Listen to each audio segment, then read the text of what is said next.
everyone. My name is Evie Lupine. Welcome back to my channel, and today I have another video for you all. And today we are going to be talking more about some recent scientific findings about BDSM. Whether you're already part of the kink community or not, you likely already know that many misconceptions about BDSM practitioners exist. People assume that a desire to do BDSM comes from having a traumatic past or being messed up in the head, and so they likewise also assume that kink is inherently linked to poor mental health and therefore a worse quality of life. After all, you'd have to be pretty freaking weird to enjoy tying someone up or being smacked around, right? So that has to mean something is wrong with you, or so the vanilla logic goes. And for a long time, we didn't have any evidence to counter this claim. Within the medical and mental health worlds, kink was evaluated often with the belief baked in that it must be pathological. But thankfully, this belief seems to be breaking down. Following research we've previously talked about on the channel, like the now famous 2013 Dutch study that showed BDSM practitioners were both less neurotic and less rejection sensitive than non-BDSM practitioners, more people became open to the idea that BDSM didn't have to correlate with poor mental health outcomes or some kind of pathology. And over the last 10 plus years, we've seen more data start to trickle in that may expand our understanding of just how BDSM and mental health interact with each other.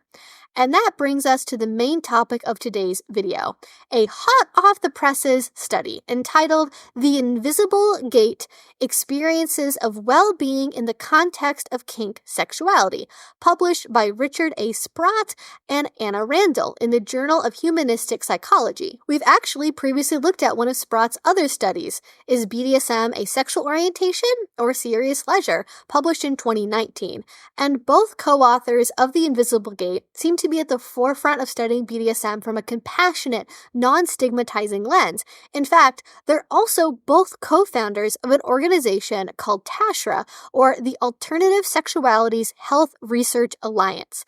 This alliance has been spearheading not only essential studies into marginalized experiences of human intimacy, but has also been providing the community and mental health providers with much-needed science-based classes about topics like kink and trauma and SSI.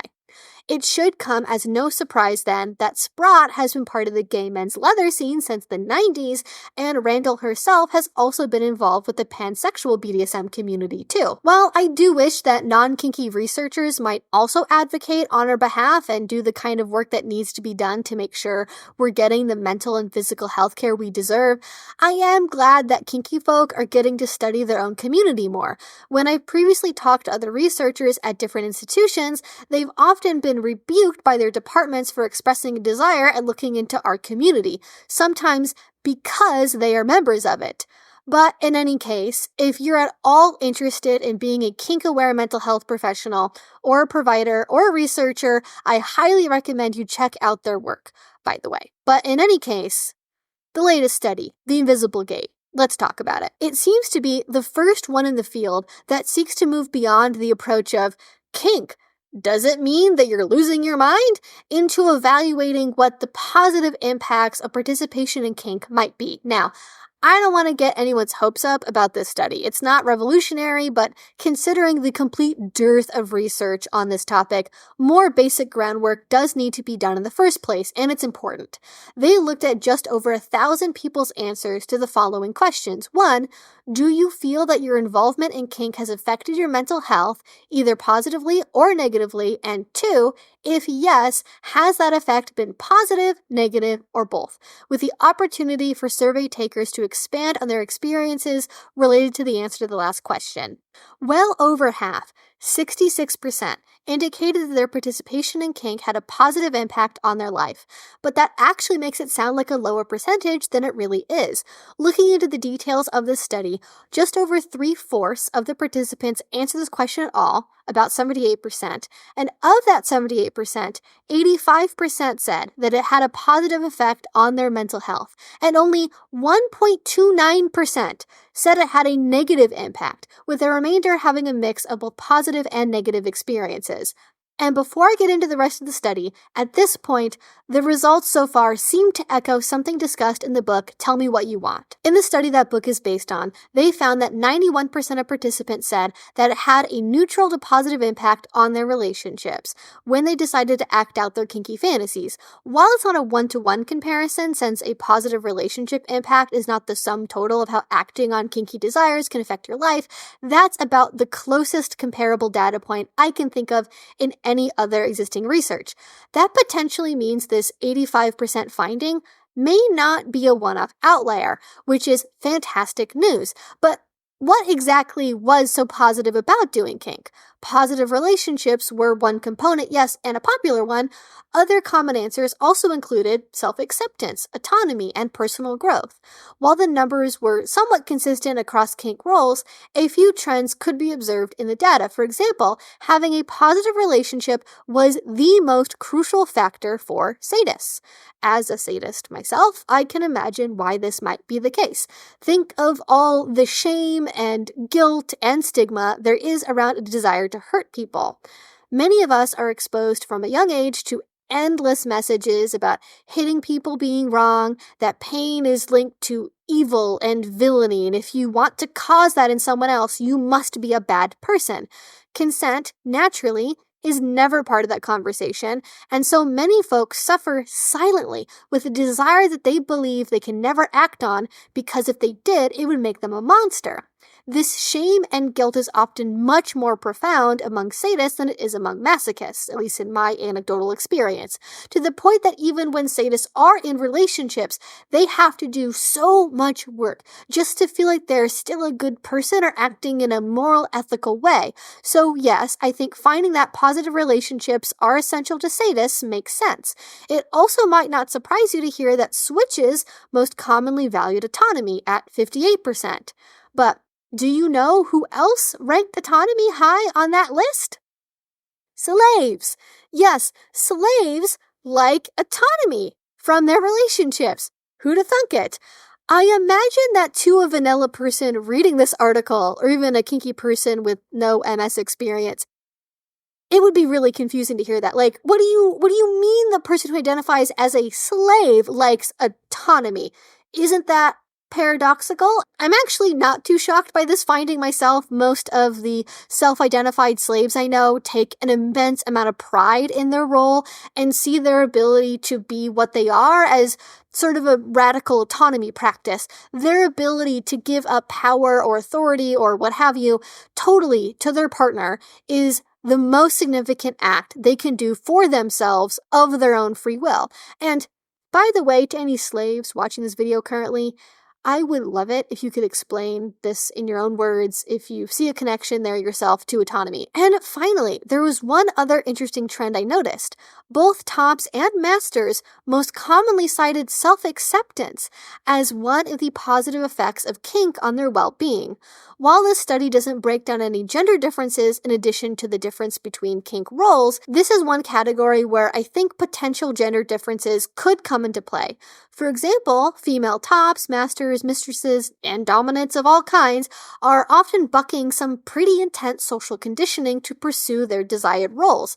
As one female participant in the study who identifies as a top and a dominant explained to the researchers, quote, "I feel more sure of myself, connected to a community of people that get me at my core and do not feel ashamed for my desires any longer. I am a lot more comfortable with who I am and accepting of myself and see my differences, kink or otherwise, as part of what makes me beautifully unique." As cultural ideas of femininity often included emphasis on passivity, submission, deference, and meekness, I wonder if non-female tops and doms feel this sense of self-acceptance from participating in kink as much as female ones do. Like, does that make sense? That because femininity is so often linked to submission and passivity, it means so much more personally to go against that grain and take on the opposite role from what you're supposed to be doing, right? Maybe that's just me, but I think there could be a connection there. Who knows? We don't have that data. All in all, though, the differences between roles were far outweighed by their similarities. Quote, the study, however, did not find any evidence to support the idea that well-being is affected differently depending on the role/identity of the person within the context of kink activities and relationships. While it is interesting to note the tension between the findings and the stereotypes often found in the wider culture, the overall pattern in the findings is the same for people involved in kink regardless of role or identity taken up. Now, this conclusion actually runs counter to the small bits of comparable data we have from previous studies. As you may recall, I mentioned a 2013 Dutch study that got a lot of media attention. That study looked at the Big Five personality traits and how they correlate with different kink roles versus the vanilla population. They found that, for instance, the female control group scored lower on confidence in relationships compared with female doms, switches, subs, and the collapsed female BDSM group, whereas male doms scored higher than male subs. It is important to note, though, that this study did separate the results by gender, unlike the one we're looking at today, which only looked at different roles compared to each other. So it's possible any differences that would have stood out were essentially averaged away by the lumping of all the participants together only by role and not by age or gender. So those are some of the common reasons why people felt kink had a positive impact on their well-being. But this study didn't just look at positives. About 1.3% said they had only experienced adverse effects, and around 13% had a mix of positive and negative experiences. The most common adverse effect on average was in positive relations with others, meaning people had trouble, as the researchers put it, when relating to others in the kink community or within sexual/play partner relationships, issues in making initial contact with others who are kinky, and issues when interacting with non-kinky people and society. Kink experiences have been enjoyable and beneficial, yet overcoming the fear of trying kink is difficult and distressing. As with gender, the experiences of negative and positive effects on mental health were not teased out by age. Based on my, again, anecdotal evidence, though, I found it to be generally true that older people, especially those above 60, have the hardest time accepting their kinks and finding others to participate in their kinks with. They simultaneously feel like they've missed the boat, and they also feel like their kinks bring them more distress than what seems to be the case with younger people who had more open sex ed and, access to the internet. I am hopeful that as we slowly move towards a more accepting world, this fear of trying will go down on average. It'd be interesting to see if this hunch is supported by any data, though, or not. In general, all the negative outcomes seem to be most closely linked with external judgment and internal shame. This would seem to indicate that the negative impacts of kink on someone's well-being are not inherent to kink itself, but instead are primarily a byproduct of a culture of sexual shame and stigma that leads to isolation and both internal and external rejection. This would seem to indicate that kinksters experience a form of what is called minority stress, as described in a related paper by the same authors of this study. Quote, the pattern of mental health issues resembles the same patterns experienced by LGBT populations, a pattern well established in the literature. These differences in behavioral health are analyzed as reactive to stigma and minority stress for the LGBT population. If so, then it seems that medical providers can improve the health of kink-oriented patients by providing non-judgmental care that acknowledges the importance of positive identity development as a sexual minority. While I am not going to make the argument in this video that kink can be understood as a sexual minority group, there does seem to be a growing body of evidence pointing in that direction that I would love to discuss at some point in the future. For now, that's most of what I wanted to discuss of the invisible gate. I did want to point out a neat little chart they included, though, which labels D types as actuating partners and S types as concurring partners, which I feel like avoids some of the awkwardness of, say, trying to describe a bottom as someone who receives the actions of a BDSM scene when that isn't necessarily always the case. A bottom performing an act of service is still a bottom despite them performing the actions of the scene. An actuating partner is both more broad than leading partner and more descriptive than D-type. I mean, I don't know, maybe it's just me, but I feel like I kind of like it. It's growing on me a little bit. I think maybe it's something we could experiment with. More than anything, though, I am just delighted that anything in a study seems to show that level of insight into different kink roles and the best way to group them up. But you'll have to let me know what you think about all this one in the comment down below. I really have been enjoying making these videos about studies on BDSM, and I am really curious to see what Tashra ends up doing because I know they have some really big stuff in the works that should be very exciting when it comes out. And I don't want to leave the impression I'm like cherry picking research that shows that like BDSM is healthy or anything. I genuinely think that because the framework of how we talk about BDSM is changing and our understanding of kink is changing, that means we are having studies that are more accurate because the framing of them is more accurate and because we are having people who are in the community getting into these positions to be able to do these studies with the insight required to be able to do them well. And I'm just very grateful we have that, and I love talking about this stuff. I have so many things I want to talk about in the future, like talking about maybe the research on kink being an orientation, because that is a hot button issue. That is, you want a hot take? You want to get people riled up? Say you think BDSM is an orientation. The literature, the science may be going there, but culturally, socially, we are a million miles away from that ever being accepted. And I would love to talk about that more because it is controversial, but I can't deny there are some benefits of looking at it in that direction. So again, let me know what you think about this one in a comment down below.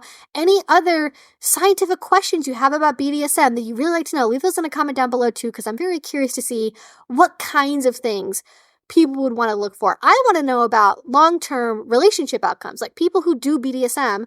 Are their relationships healthier? Do they last longer? Are they more satisfying than vanilla people? Or are they just the same or are they worse? I will have to know that one, personally myself. But in any case, thank you all so much for watching. I really enjoyed this. And if you want to see more from me, if you haven't already, please do subscribe because I make videos twice a week about all different kink and BDSM related subjects. And finally, if you want to support what I do, the best you can do is with Patreon. Link to that will be down below. If you do already support me there, thank you so much. It means the absolute world to me. And until I see you all next time, I hope you have a great rest of your day and a great rest of your week. Bye-bye.